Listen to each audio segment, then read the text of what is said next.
war is not happening within the United States at this moment. There has been a psychic war, I think, in the United States, and this that came to a head this week.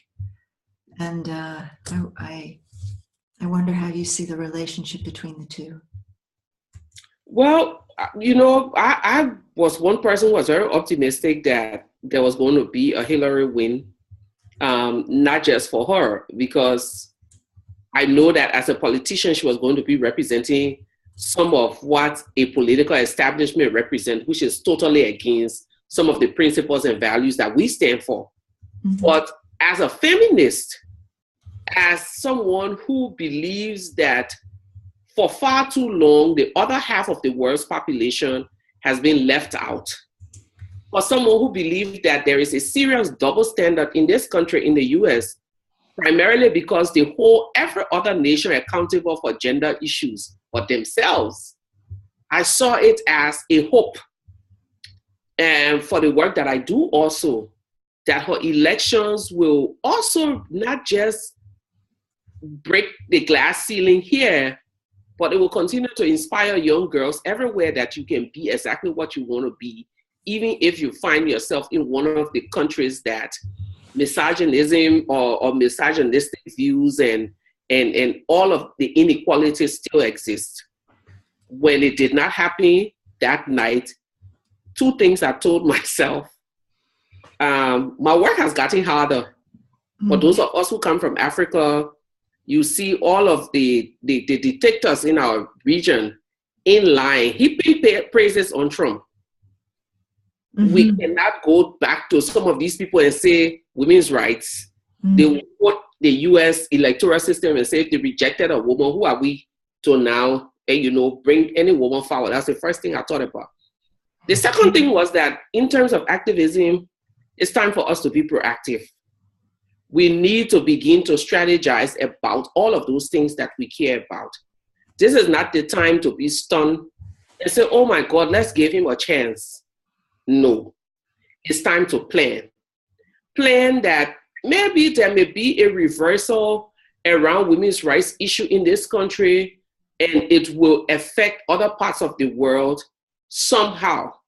How do we begin to strategize as activists on our counter, whether it's protest, whether it's policy?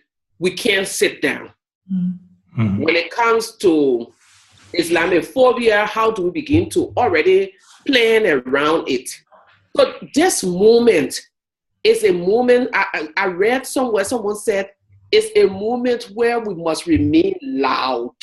Mm-hmm. Loud about the things that are important to us. For me, it is women's rights and peace. Mm-hmm. And we need to remain loud about it. Mm-hmm.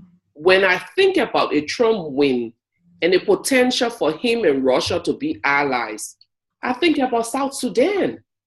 Because a few weeks ago, it was Russia who blocked the sanction for South Sudan at the Security Council. Hmm. So then if there is something like this that is going to happen, imagine all of those in Africa who do not want to live by the democratic principles that we all hope we can continue to live by. And if they are allies of him, when there is war, who suffer the most? Mm-hmm. When there are political upheavals, who suffer the most? The women and the children suffer the most.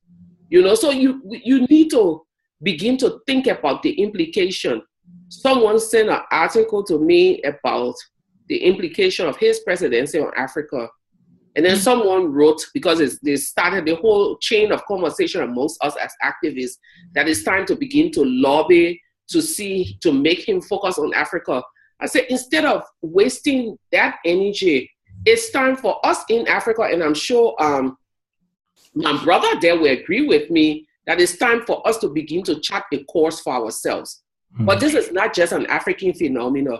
It's a global phenomenon. If you're concerned about equality and justice and freedom of worship and freedom of expression, you need to begin to start to chart a course that will remain loud to say that this will not happen on this continent. This will not happen because there are people inside of the US and outside who will resist, and they will resist non-violently. And we have the potential.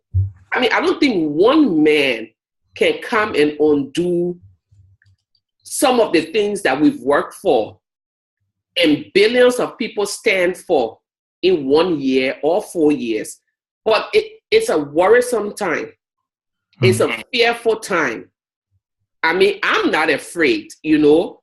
I feel like these are the challenges that should embolden us now as activists to say, let's start or let's continue doing what we know to do best. Write, publish, speak, non-violently protest, but never give in. Because giving in will mean taking our world back 100 years.